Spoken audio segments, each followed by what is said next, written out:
有人没有啊？我这是个什么地方？服务员，服务员，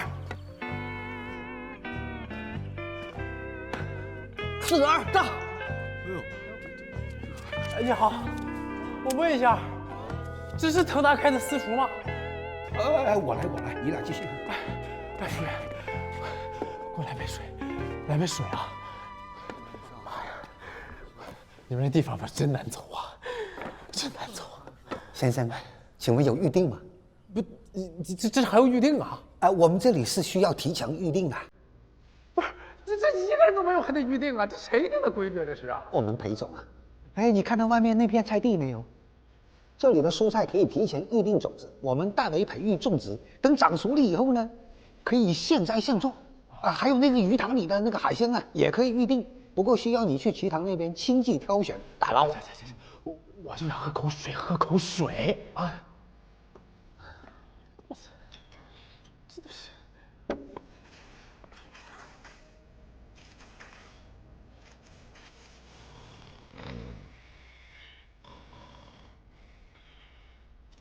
二呗。啊。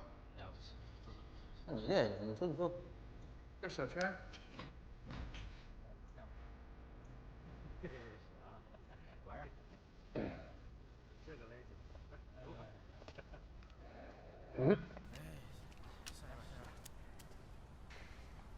先生您好。啊，真是吧？嗯。你们这个地方开业多久了？不到1个月。哦。哎，我发现你们这个地方的装修风格好哇塞呀，很有一种南美风的感觉，很潮流嘛，是不是？南美，知道吗？我曾经在那考察过。方便的话，我加你个微信。这样，我下次来的时候提前跟你预约，好吗？行。啊，我扫你啊。哎，请慢用。我不要咖啡，我要水。我们这里只有咖啡，没有水呀。那你这拿啥做的？请扫码180。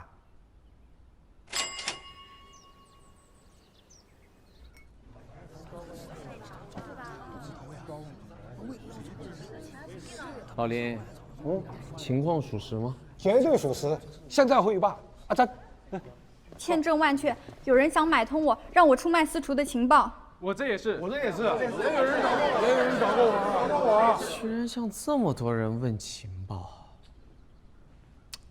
你们能将这件事如实告诉我，需要巨大的勇气，承受极大的诱惑。这样，老林，每个人多发2000啊！2000。对了，对方出价多少？常规情报给500，关键情报给3000。我没有这种好事。不是，咱们都惨成这样了，他们还有情报要刺啊？不是那意思啊，老李，关键他们刺啥呀？裴总，您放心，我们绝对不会出卖私厨的。裴总对我们恩重如山，我们一定守口如瓶。不，你们一定要卖，而且要卖的价格越高越好，吸引他抬价，最好是卖到他倾家荡产。哎，阿珍，你把手机借我一下。今天我要给大家开个会啊。目的呢是想告诉一下大家，我为什么把腾达的高端餐饮行业选在明云山庄，是因为我们的目标受众群体是高端人士，所以我们要充分发挥私厨的格调优势。而明云山庄必将是金川的下一个核心商圈。自己听见他说的是什么话，他就想取代我，我给他个大嘴巴，一个大嘴巴子我。小李总，还是你以前说的对，高端餐饮一定是未来的趋势。但这一次啊，裴真想多了，密云山庄那片地儿起不来了。哎，你不是让我深入敌营吗？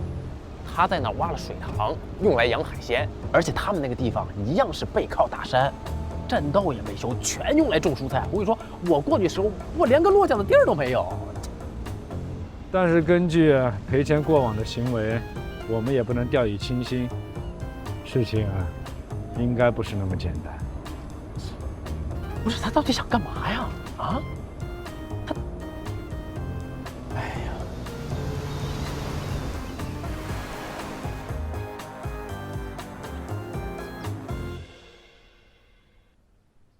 这户型不错啊。哎，对了，老李，你刚刚要说什么来着？也没有什么，就是想例行汇报一下这个季度的总营业额，只有180了。都这样了，还有180？啊，是这样的，前2天有一个客人来也没有预约，他点了一杯咖啡，冰美式啊，我收他180。他是不是长这样？哎，是哦，就是他。什么情况啊，裴总？哦，不会那个刺探私厨情报的就是这个人吧？哎，这样，下次他再来，你就给他免单吧。啊？哦，对了，马阳他们最近没有过来聚餐吧？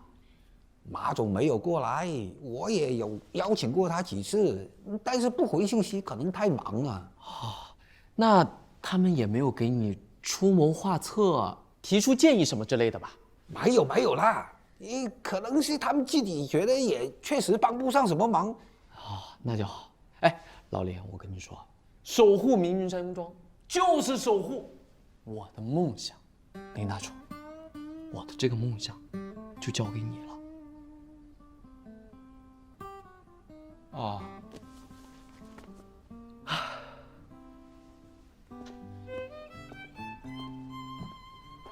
有钱人的世界真是搞不懂啊！那赔钱还这么高兴呢？哎呦！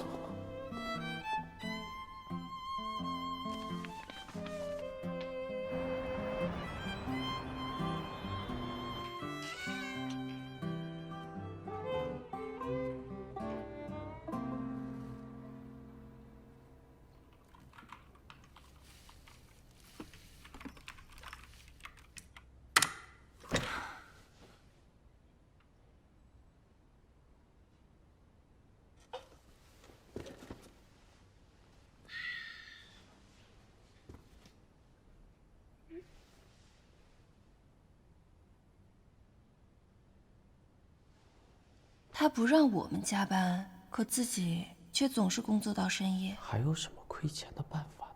可惜这个私厨也不能开分店啊。不过现在也算是有成功的经验了，再接再厉，再创赔绩，交完首付不交全款。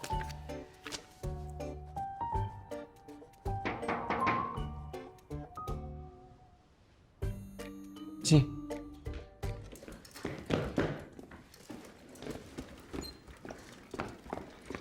裴总啊，这次加上上世纪末和本世纪初做垮的游戏资料，一共筛选出4826个案例，请公我。你还真是超出我的预期啊！另外，你累不累？我不累啊，裴总，您说的对。我在分析过去的案例的时候，我有很大收获。我觉得能从过去找到未来的可能性。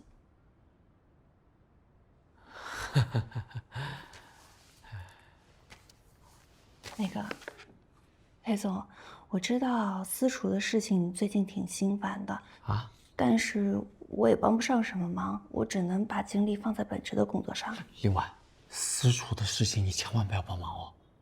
哦，那我抓紧时间给您汇报吧。您看一下啊。从这个案例上就能发现很多的问题：市场定位模糊，开发团队的问题。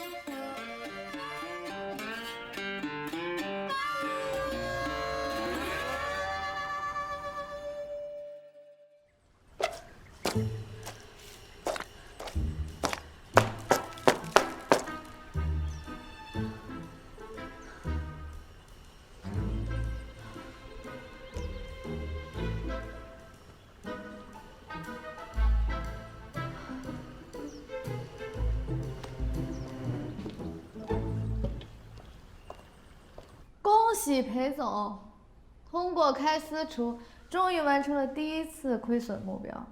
本次周期结算的奖金已经打到你的个人账户了。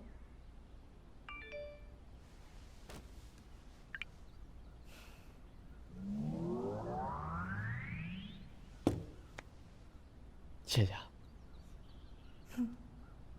第一次拿到奖金，我还以为你会很开心呢。哎，这就是一笔小钱，不值一提。以后我会继续努力的。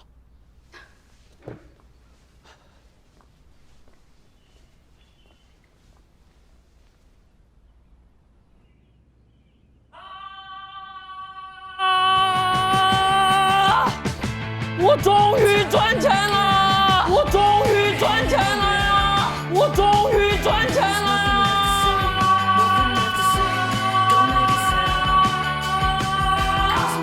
我一定要恢成首富！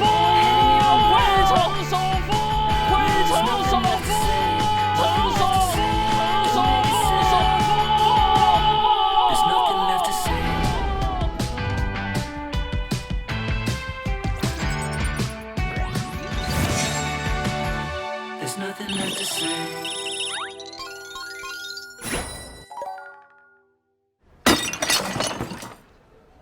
恭喜您获得购房代金券500元，可以分5次使用。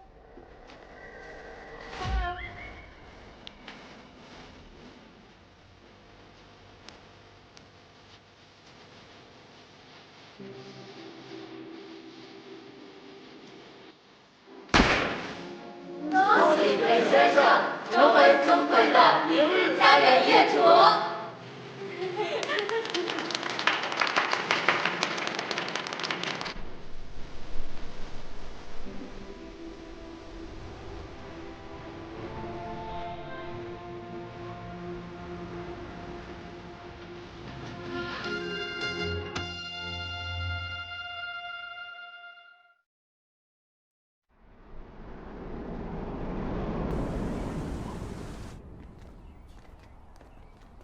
爸妈，我买的就是跟这个一样的户型，你们看看。我的天哪，这么大呀！你看看这装修啊，太高大上了。妈，这个只是样板间，哎，我们到时候如果对装修有什么要求，都可以提出来，我们都可以告诉梁设计师，他来帮我们一一实现。舒阿姨你好，我是设计师小梁清帆。你好，你好。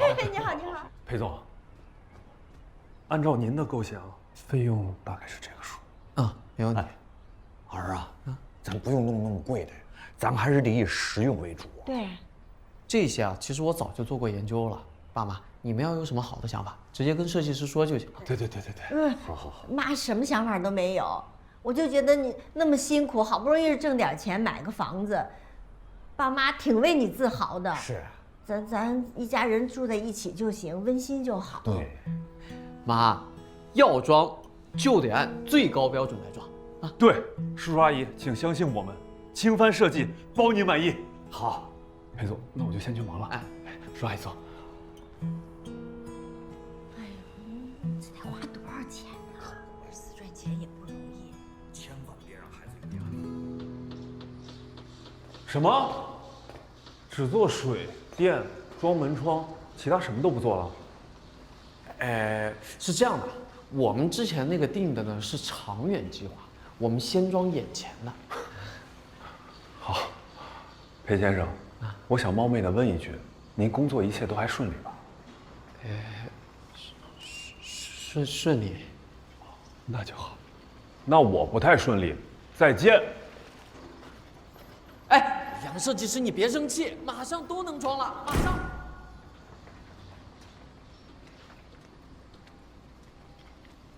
私厨亏的那笔付了个首付，现在你面临2个选择：装个大的，但是断供；不断供就家徒四壁。看来还是之前态度不够端正，想着亏一笔就跑。现在看来，我要持续亏损，把腾达做小做弱。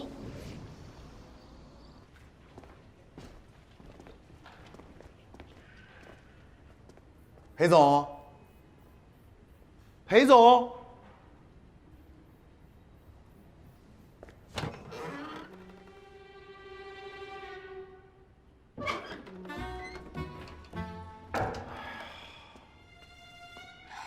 私厨开业，裴总老不在公司，我整理的失败游戏案例都不知道给谁看。我还得跟他汇报网文站点的进度呢。啊？你们都有进度了？就是没有嘛，所以得跟他聊嘛。这没有进度更要汇报，没准领导他有想法，等他找过来问就晚了。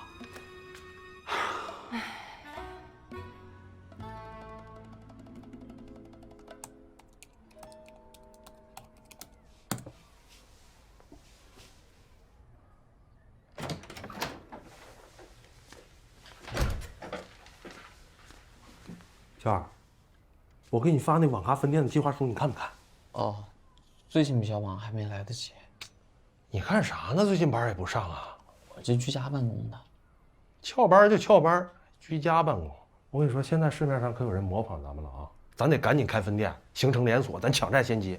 正好陈磊他那几个小伙子不是在节目里成团了吗？咱们给他都叫过来，上分店里哭哭走穴，很挣钱。这不能开连锁，也不能开分店。如果要是能开分店的话，我那私厨早开700家了。私厨不挣钱，肯定不能开呀。网咖你要再给我开几家，我马上就能全款把你隔壁买下来，到时候咱俩还住一块。也能全款买房了？我还想给我家里人全都买。笑什么？外卖到了。马总。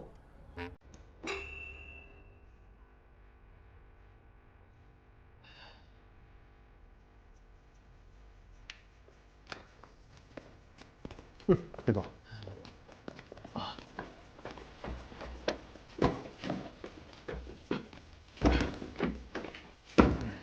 来，都别拘着啊！来，喝饮料，喝饮料，辛苦了，谢谢马总。来，宝宝，哎，谢谢。哎，当自己家一样啊。你跟付出有地址，谁知道玩呀？我坐在这儿。这个情况是这样的，我这几天跟马总有工作上的事要商量，所以就来暂住2天。你们是？啊，裴总，是这样，主要是考虑到您不看电子版，那个这段时间你没去公司，然后之前说的网文领域的创业构想啊，我又细化了一下，哎，挺细的。教教，没事。之前您让我整理的失败游戏案例，我又进行梳理分析，整理成了文字。你这个还有索引目录啊？对，他整理的内容太繁重了，自己都抬不动，我们一块儿给抬过来了。我梳理的过程中还跟包哥、小吕讨论了一下，我们都很受启发。我再跟您详细讲一讲。哦，今天不太方便，要不下次吧？抱歉啊，裴总。那我们就先走了啊。辛苦辛苦。哎，我有自己的房子，你们听我说完啊！外卖，喂，您的外卖到了。来了。什么情况？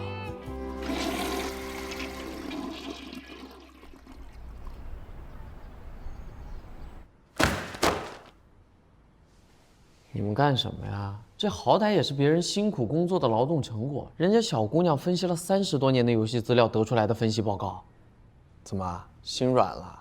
这个别人效率高、能力强，家里还有个赶着送钱的老爹，你要是再狠不下心，你等着吧，以后还有更多惊喜等着你呢。还有这黄思博，洋洋洒洒写了几万字分析网文市场前景，就他这种胡编乱造的能力，写起小说估计也是一把好手。马洋也是啊，他是铁了心要通过开摸鱼网咖分店给他一家8口买房。这帮人现在没一个安分的，必须得管管了。你们别急呀，我已经酝酿出了一套组合拳。首先，我们要实行多线亏钱；其次，通过反向运用管理手法，将这些豺狼虎豹分而治之。领导将合适的人放在合适的岗位上，建立完善的激励机制，掌握合适的激励手法。让我们恭喜包旭再次获得腾达最佳员工的第2名。不是啊，裴总啊，我这个月刚回来，什么都没干了呀。哎呀，这个奖是大家投出来的，你不好推辞的嘛。你说我国内都玩遍了呀，那就可以去国外嘛，学习国外做游戏的技术嘛。师夷长技以制夷，快去办签证。不是啊，裴总，我觉得把这个机会留给大家更好啊，裴总。在选拔人才时，要看重他的优点，而不是缺点，利用个人特有的才能，再委以相应责任。让我们恭喜马总获得梦想基金。我得到这个奖呢，首先我要感谢裴总，他独具慧眼。马总，感谢的话留到未来再说。你想拿梦想基金做些什么呢？我其实还是想开一个摸鱼网咖，想开个分店。马总，摸鱼网咖只是你的起点，并不是你的终章。我限你3天之内把摸鱼网咖交给张元全权负责。啊！我觉得你需要用梦想基金去孵化更多可能性，投资更多创业者，再接再厉，再创辉煌。为什么？为什么？哎，条鱼效应又称口语理论，德国动物学家霍斯特发现了一个有趣的现象：条鱼因个体弱小而常常群居，并以强健者为自然首领，盲目追随。思博，关于你要做网文站点这个事，我已经想清楚了。我们不能去复刻其他网站成功的套路，我们要做的是标新立异、特立独行。的确要求新求变。裴总，我一定竭尽全力把这个还没有起好名字的网站办好。你永远不知道善用用人定律的领导能有多厉害。要想让员工积极主动，最好让他选择自己喜欢做的事。恭喜你，谢谢裴总。另外，你平时最不喜欢什么游戏啊？裴总，我不要旅游啊！没事，你继续。硬要说的话，魂类游戏吧。好，那我们就做魂类游戏。啊，裴总，晚安，合个影吧。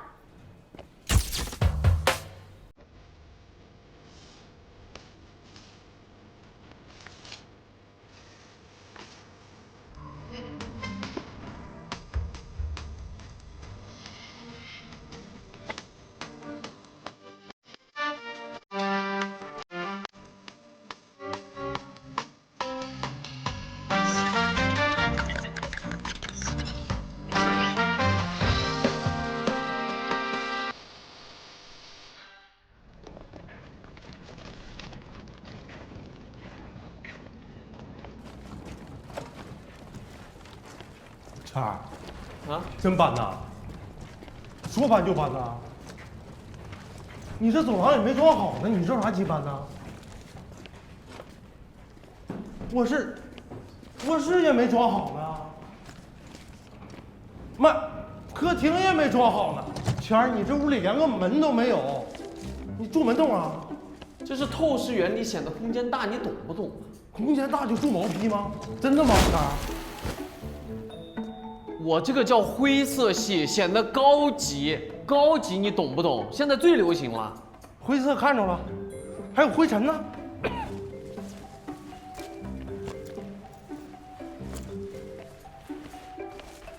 这是帐篷啊，毛坯房里睡帐篷，谦儿行为艺术。我这个叫大道至简，断舍断离，这是一种意境。你不懂我不怪你。哦，我真服了。那我还是买个精装房吧，我不住你隔壁了，你也别难受。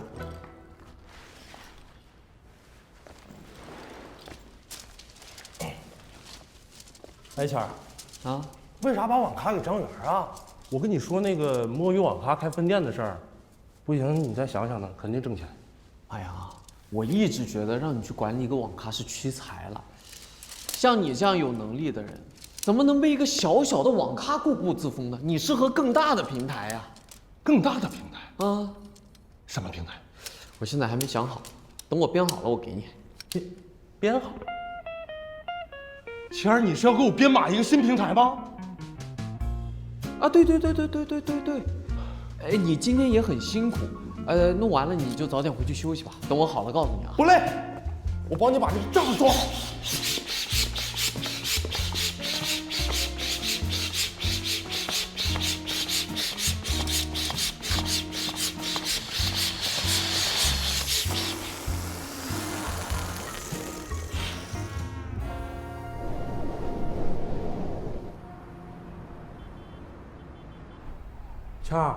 谦儿，你说给我编那个平台呢？那要不然我还是开回网咖得了。谦儿，裴总，你，哎，这装修了？哎呀，我觉得你的目标不应该是一个小小的网咖分店。哎呀，你的目标应该是帮助千千万万人实现梦想。还记得我们腾达的理念吗？腾，则多了初心；达，则兼济天下。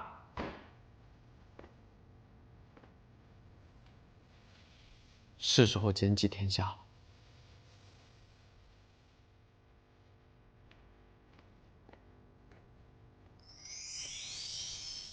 圆梦创投，知道投资公司吗？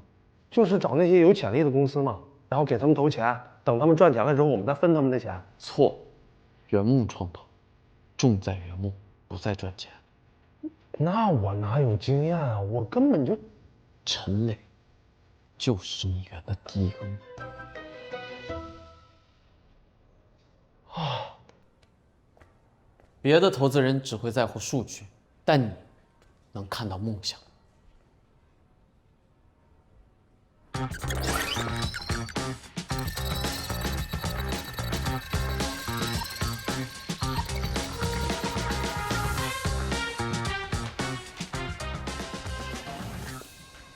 裴总，您之前说打算做魂类游戏，我也想了几个有可能性的方向，您看一下。这些案例特别好，让我更加明确了这个新游戏我打算交给你和小吕来负责。上次孤岛强王虽然盈利了，但是我觉得这种跟风思路是不对的，我已经进行了深刻的反思。这次我们必须独创一种核心玩法，而且要是市面上从来没有的。你记一下。啊，好。我们要融入古代诗词，结合诗词来战斗。魂类游戏本来就难，再加上诗词，岂不是更难了？啊，好。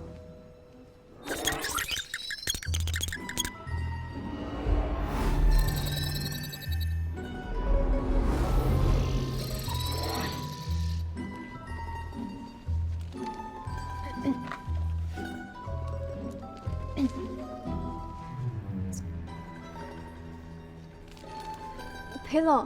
啊？是吗？哦，不用，我就是想问一下啊，你们是不是平常都很爱看小说啊？也没有经常用上班时间看。哦，我不是这个意思，上班的时间你们随便占用。我只是想问一下，一般什么样的小说比较容易上头呢？小说有男频和女频的区别，男频有很多逆袭啊，大家爱看触底反弹，什么面对反派欺凌时候的身份碾压、事件的反转、金手指、主角光环什么的。男生爱看升级，到底哪个武器、哪位宗师更厉害？比如有一个厉害的，就得有更厉害的。女生爱看言情多一点，甜宠和狗血都有受众，BE美学也很受欢迎，每年生产的霸总能绕地球好几圈呢。还有金手指，大家虽然都吐槽金手指，但其实还是爱看。主要是爽嘛，男女频都是，总是爱开挂搞笑、英雄救美什么的。那这个英雄救美是男女频都喜欢用吗？可能区别在于救的是几个美。哦，是吗？不用。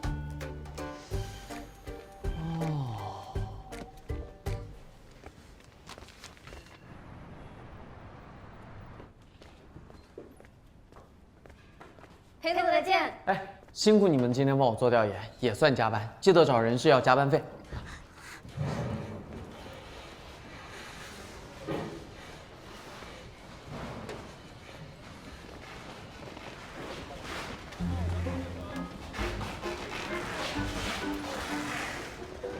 隔壁公司什么情况？裴总，隔壁公司倒闭了，今天一天内就得搬走。倒闭了，真让人羡慕。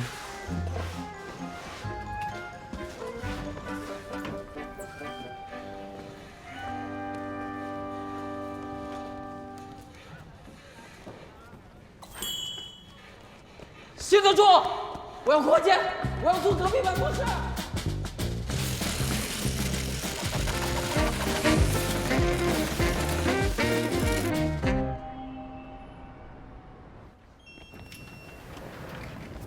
哎，好久不见。裴总，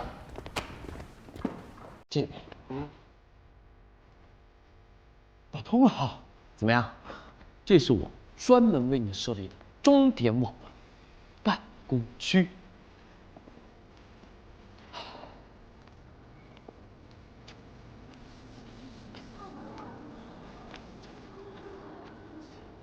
让好书止步于此。欢迎大家来到钟点网，我们绝对不会抛弃任何一个作者，而且啦，我们这里包吃包住，给大家签订的都是劳动协议，保证大家的底薪还有6险1金。不是吧？你签劳动合同？这个还好吧？谁先给你签？我签。我也签。好，而且我们还给大家设置了全勤奖金和激励奖金，即使你每天1个字不更新，你也将拥有全勤奖。如果每日更新超过1000字，4日将会被严厉禁止码字，必须强制休息1天。如果更新在500字以内，那我们会认为你们有在认真打磨作品，就会获得奖金激励。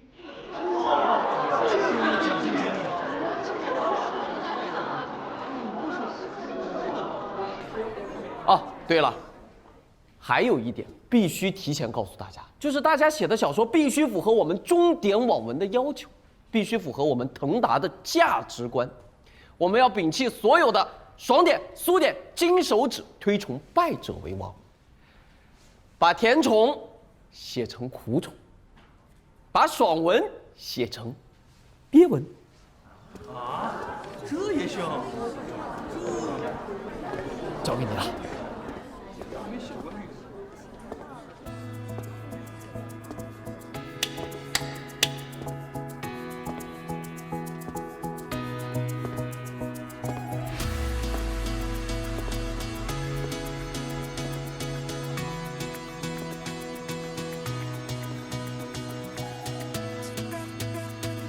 各位，大家认真看一下合同，如果想签约的，随时可以签。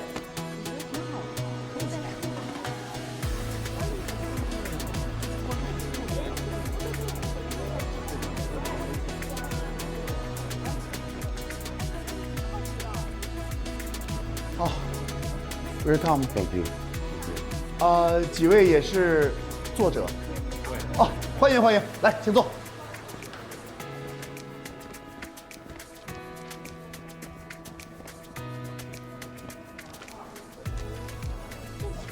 几位外国朋友，我们中典网文的 slogan 是：不管你们的起点是英语、法语还是斯瓦希里语，中文都可以成为你们的终点。文学无国界，希望大家可以加入。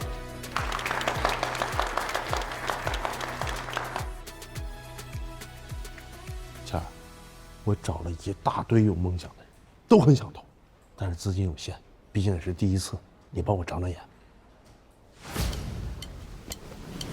请说出你的梦想。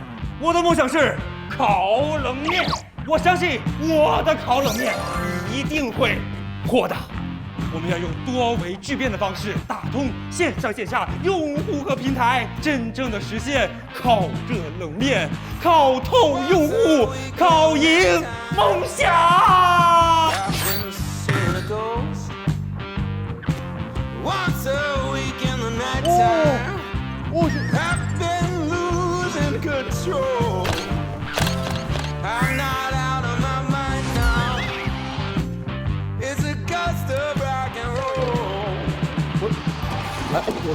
我们生活导师 APP 目前都还没得对标，包括拖延症纠正员、早睡早起督导员。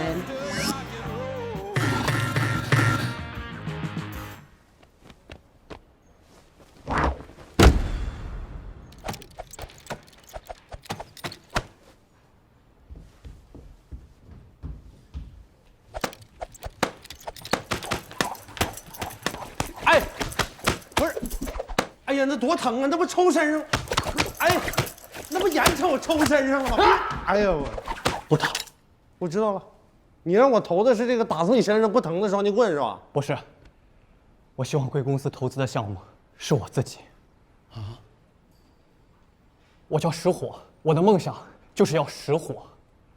我要让所有人知道，我是一名演员。石火，男，25岁。身高1.85米，体重72公斤，毕业于金川职业技术学院，出道5年，参演过48部优秀的影视作品。下面是我的角色合集。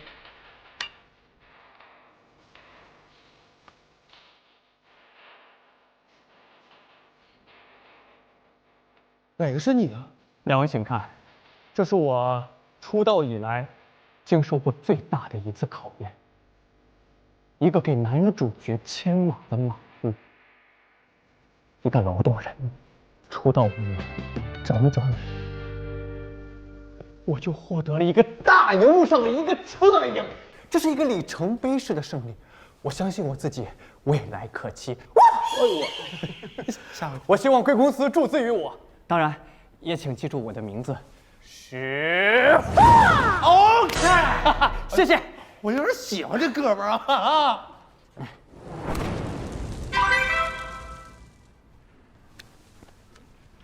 各位，中典网文对类型没有设限，但是根据裴总的指示，我们的铁律就是反套路抓创新。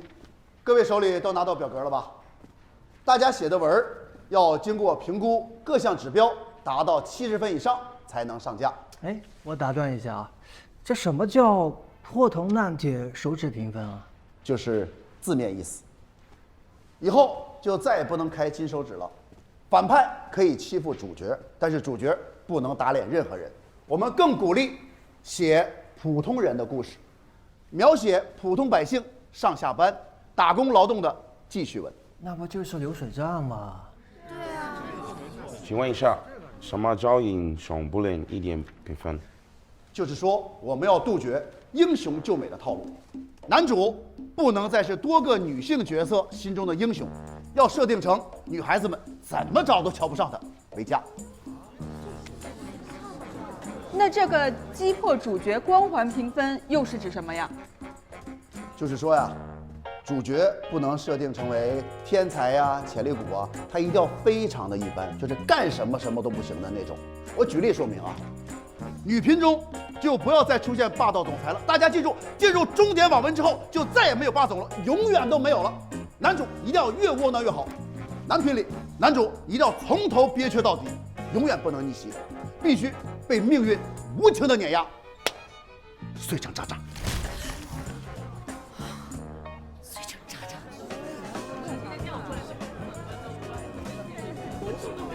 我知道大家很难接受，但裴总说了，创作必须创新。大家都听明白了吧？不重要。相信我，我们中典网文的宗旨就是让好书止步于此。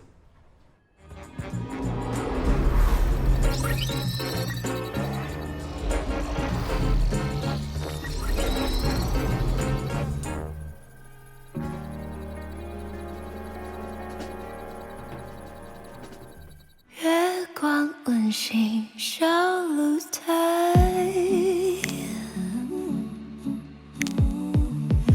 云朵作祟不明不白，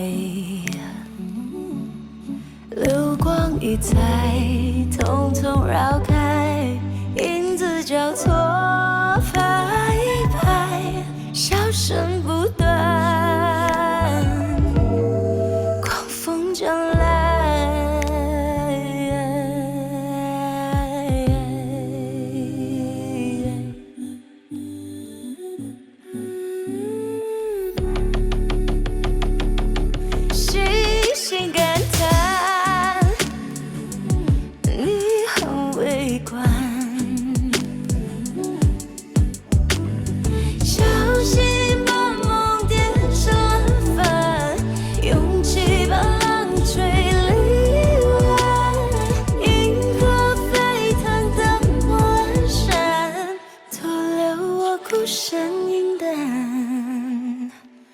谁先翻了童话船？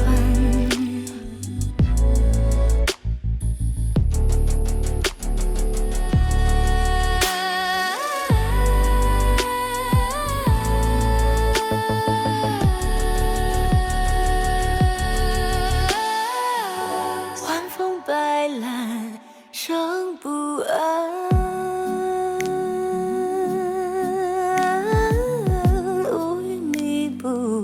布满沙滩，偷偷扬起小帆船，不见梦中那片海，唯有等待，挂满对岸，搁浅的光也温暖。